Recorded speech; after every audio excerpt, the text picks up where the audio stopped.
Hey everybody, my name is Lowell and welcome to the channel. So we have a reaction video for us today. This is why did American porches completely disappear and why nobody builds them anymore. Now, I'm pretty sure they're not disappeared. Not building anymore would be more the point.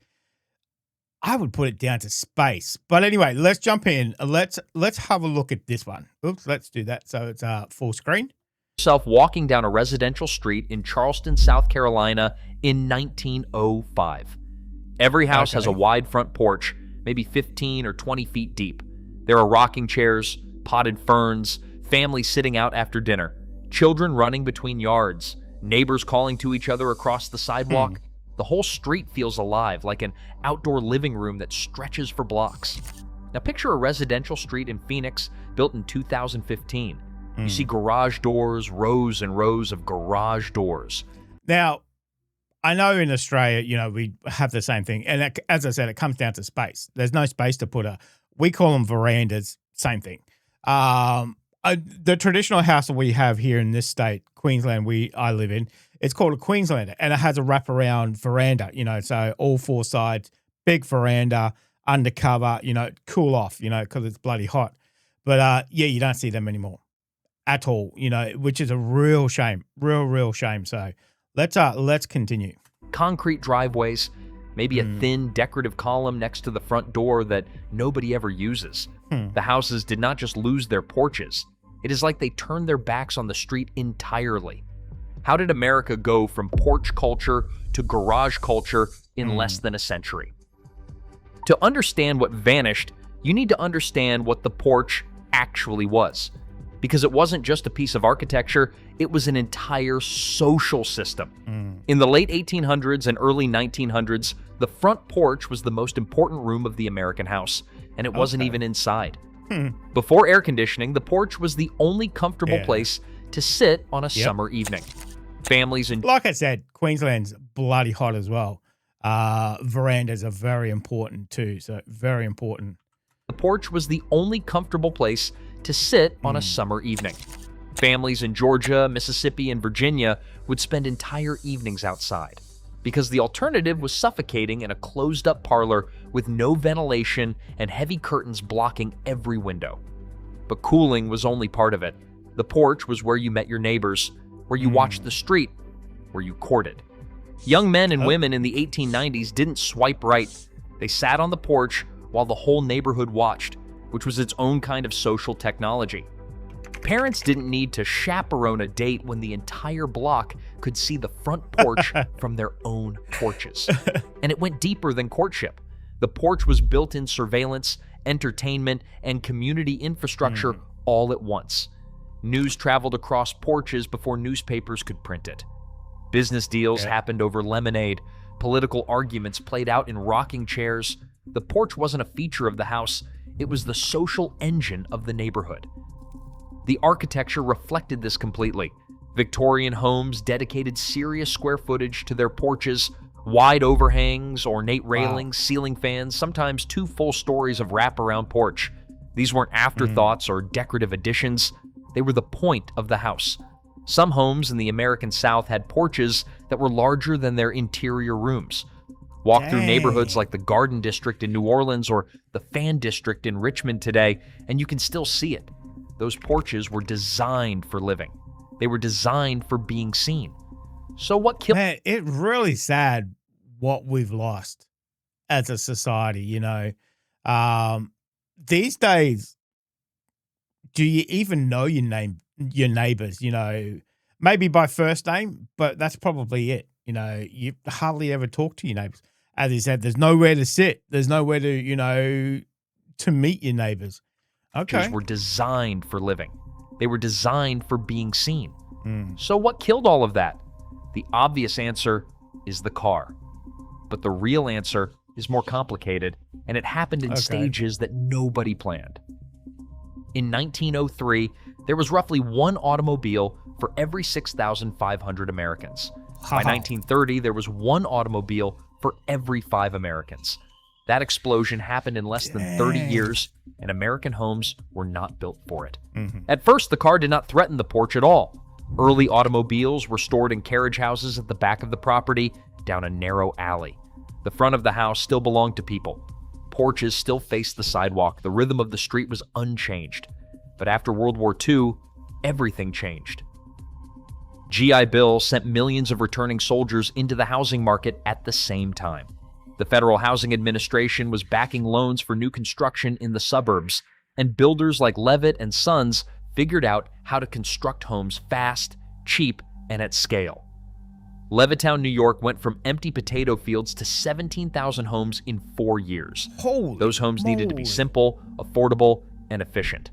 The wide front porch, with its deep overhang and ornamental detail, was an expensive luxury that added thousands to the construction cost. Isn't it sad that most things that we've lost in society comes down to money? That's what it comes down to. Comes down to money. How much money can we save? How much money can we shave off this project?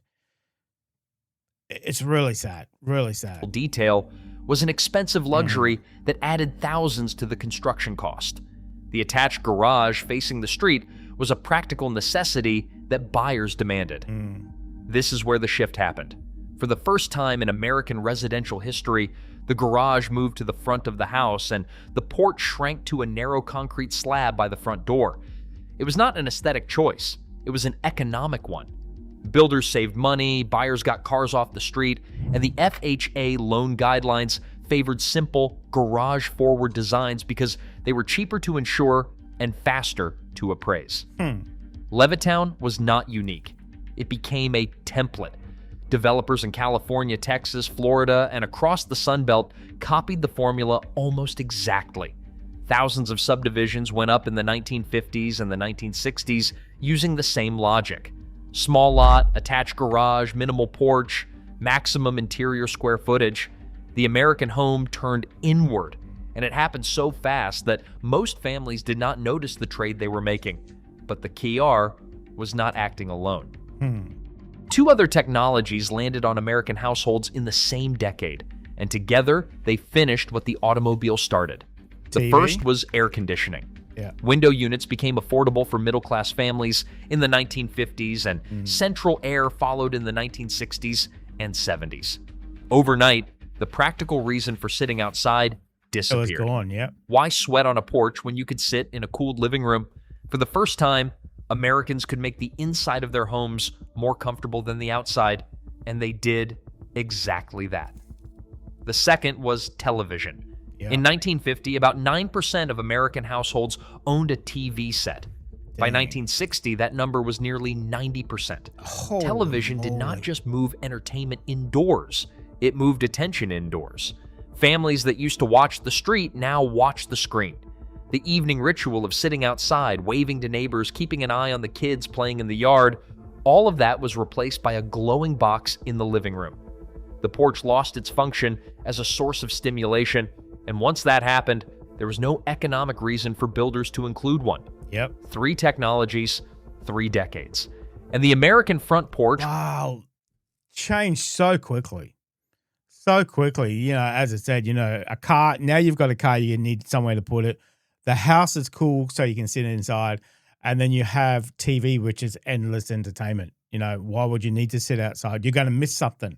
If you're sitting outside, you're going to miss something. So there's no VCRs and no streaming back then. So 30 years. Dang, that's not very long to wipe out that whole tradition. Crazy. 3 technologies, 3 decades. And the American front porch went from the most important room in the house to a decorative vestige that most new construction does not bother including at all. By the 1980s, a new architectural phenomenon had a name. Urban planners started calling them Snout houses. These are homes where the garage juts out in front of the main living space, so the first thing you see from the street is a pair of garage doors and a driveway. The actual entrance is recessed, almost hidden behind the garage wall. Some Snout houses have garages that make up 60% of the front facade. Walk through a typical subdivision built after 1990 in places like Mesa, Arizona, or Frisco, Texas, and you'll notice something uncomfortable. There are no people. The streets are wide, the sidewalks are narrow or missing entirely, and every house presents a blank wall of garage doors to the road. It feels empty even when every house is occupied, because the design itself discourages anyone from being visible. This isn't just an aesthetic problem. Jane Jacobs, the urbanist who studied how cities actually function, argued that eyes on the street are what keep neighborhoods safe. When people sit on porches, they naturally watch who comes and goes. They notice strangers. They know the rhythms of the block. Porch culture. Unfortunately, now these days, if you sat outside looking at people, you'd probably get yelled at for looking at them, or called whatever name. It's completely changed now. Completely goes. They notice strangers. They know the rhythms of the block. Porch culture was passive security, an informal surveillance system that cost nothing and worked constantly. Garage culture eliminated it overnight, and the data supports this. Studies of neighborhood design and crime rates consistently show that streets with front porches and pedestrian activity have lower rates of property crime than streets dominated by garage-forward homes and blank facades. People who can't see their street don't protect it. People who never sit outside do not know who belongs in the neighborhood and who does not. There has been some pushback.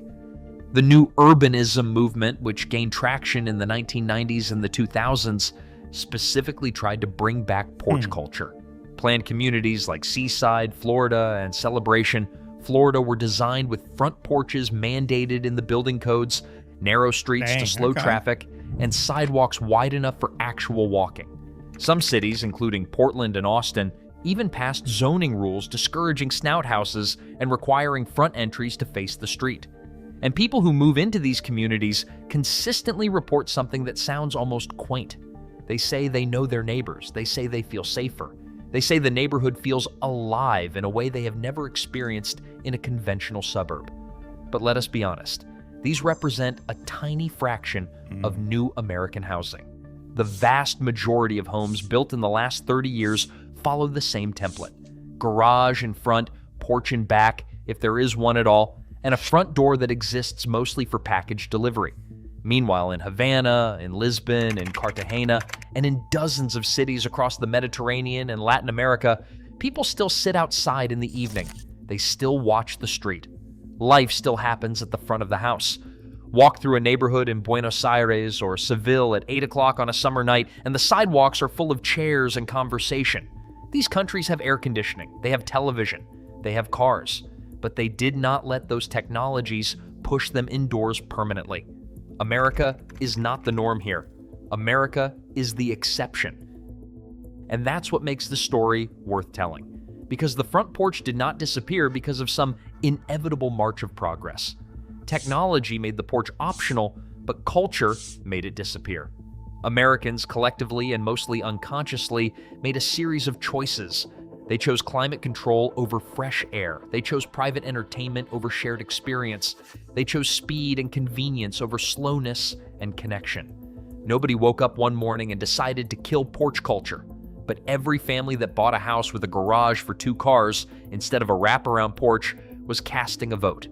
Every builder who cut the porch to save $4,000 on construction was making a value statement. Every zoning board that approved another cul-de-sac full of snout houses was endorsing a particular vision of how neighbors should relate to each other. Every homeowners association that banned front yard furniture was choosing tidiness over community.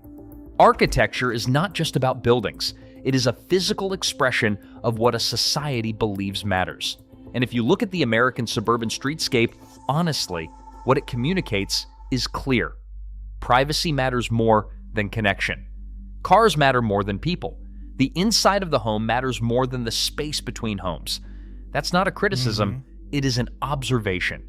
Plenty of Americans genuinely prefer the privacy, the quiet, the control of a well-sealed suburban house. And there is nothing wrong with that preference on its own. But there is something worth noticing when an entire country, within the span of a few decades, collectively redesigns its homes to face away from its neighbors. That is not just architecture. That is a philosophical shift. And most people living inside those homes have never stopped to think about what it means. The next time you walk through a neighborhood, any neighborhood, Pay attention to what the houses are saying. Are they facing the street, inviting you to look, to wave, to stop and talk? Or are they facing inward, closed off behind garage doors and privacy fences? Neither answer is wrong. A family in Minneapolis choosing central air over a screened porch is not making a moral failing. And a family in Savannah sitting on their wraparound veranda is not automatically more virtuous. But the choice tells you something about what that family values, about what that neighborhood prioritizes, and about what that culture has decided matters most. The American front porch did not disappear because it stopped being useful. It disappeared because Americans decided other things were more useful. And whether that trade was worth it, well, that might be worth sitting on a porch and thinking about for a while. Interesting, some interesting points the video brought up about, those technologies that have come out that have pretty much killed the porch. These days, it comes down to money. If you want a house with a porch, veranda here in Australia, you got to pay big bucks. If you want that privilege of sitting out in your own porch, looking at the street, you got to pay for it. It costs more money. They aren't building them as much here in Australia. I can think of the new estates around where I am at the moment, and they're so squished in, you couldn't fit a porch in there. You couldn't fit. It's a tiny little door and a massive big garage. It's usually a double garage or 1.5 garage, which even that is pretty small to fit 2 cars in. You can't fit 2 cars in those garages. But it is a sign of the times where TV's taken over. It went from, what was it, 9% one year, and then a couple of years later it's 90% has a TV. We take TV and everything for granted these days. You wouldn't even think of not having a TV. Like Joey says in Friends, what do you point your furniture at if you don't have a TV? But I would love to have. We actually have 2 verandas here in my house, one on the either side. But at the moment, they're actually full of dog beds and everything else, so we don't actually sit on them, which is a real shame. So we probably have to fix that. But ours are off the ground, so they're not actually lower porches. They're actually up on the first level. So second level if you're in America. So, but very interesting video. Kind of sad when you look at how society was before. That community, that real community. People say, "Oh, we're a community." Those days they were a real community. You knew your neighbors, you knew your neighbors' children, you knew who was meant to be in the neighborhood, and et cetera, et cetera. But that was a real loss to society. So, and then there is some people trying to grab that back. Trying to kind of limit screen and everything else, and walk everywhere, ride everywhere. Take the local bus and whatever else, trying to get away from cars. But it's a hard society when it's that's what it's built for. So it's hard to walk anywhere when you live in a city, especially. Things are too far away. So, but interesting video. I would love to have more porches on houses for sure. I'd love to know the neighbors, but in this day and age, everybody's working so hard. Everybody's busy. Everybody's not got any time, especially to sit outside at the end of a day and speak with your neighbors. Just doesn't happen. But let me know what you thought of that one, guys. Thank you very much for joining us today. Make sure you stay safe, and I'll definitely see you in the next reaction video. Oh, you're still here? You want more content? Why don't you check out my Patreon down here? You'll get plenty more content and some exclusive videos over there too. If not, why not check out this one over here?